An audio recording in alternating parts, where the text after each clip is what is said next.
So everybody goes to a shoulder width stance. Good. What you're gonna do, you're gonna point your feet, your toes slightly out, not too much. You don't wanna be like this. We are not ballerinas here, right? There are 22 points of performance of a squat. There are 22 things that you should be thinking about when you're squatting, but that's too many, right? If I tell you one right now and I keep going through the list, by the time that I get to the 22nd, you're gonna forget the first one. So we're gonna focus on a few of them.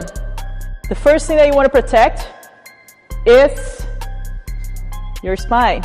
Excellent. That's the first thing. And how do we protect our spine? Bracing the core. By bracing the core, a lot of the times we just suck our belly in, and that's not how we're gonna do. There are two ways I want from you the whole time. One, you're gonna imagine like there's a hole pulling your head up to the ceiling, so you're standing up nice and tall the whole time. The other thing is, imagine like somebody out of nowhere is gonna come and punch you in the stomach. Right, exactly. What do? You braced, right? So you're standing up tall and you're bracing. Now that you are in that stance, you're bracing your core, you're gonna tuck your tailbone in just a little bit and squeeze your glutes. You can reach forward, you're gonna push your hips back a little bit. Once you're keeping your core tight, your back should not arch like that, right? It's not gonna be an inactive squat. So let's do that again. Tuck your tailbone in, keep your core tight, head up to the ceiling, reach forward, push your hips back a little bit, and now start dropping your hips. Knees out, heels down, and stand up. One thing that you want to know, you want to pay attention to, is the line of your knees. Your knees is going to track the line of your toes. So if you find yourself doing something like this, what are you going to do? Push your knees out. Let's do 3 more reps like that.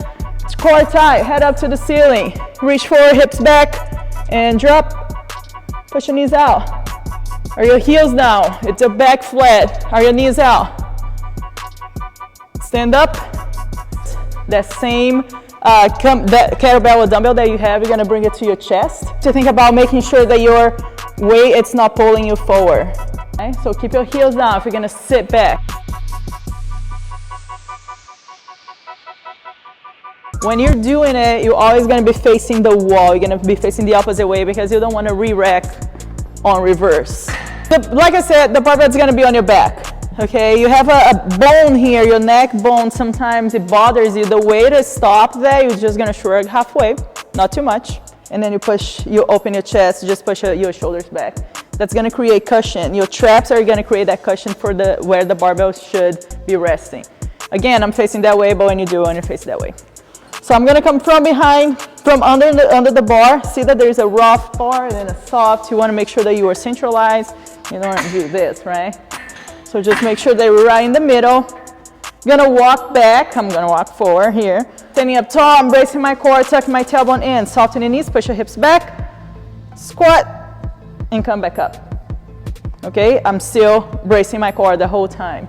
One important thing, if you're able to remember that, you're gonna take a deep breath in on the top and hold. You exhale on the top and inhale on the top. So you're gonna perform the whole lift with air in your lungs. That's a third way to keep your core tight. To re-rack, you're gonna walk towards the rack until you reach the J-hooks and you can just slide it down.